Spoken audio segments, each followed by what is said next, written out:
বেনামাজদের বিরোধিতার কারণে হবে। আল্লাহর নবী বললেন,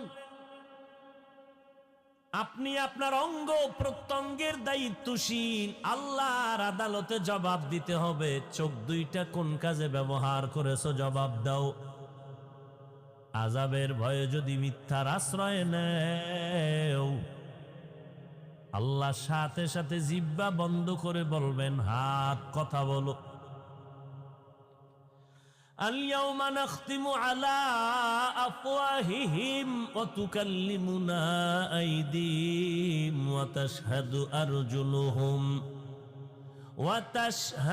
আরজুলুহুম বিমা কানু ইয়াকসিবুন।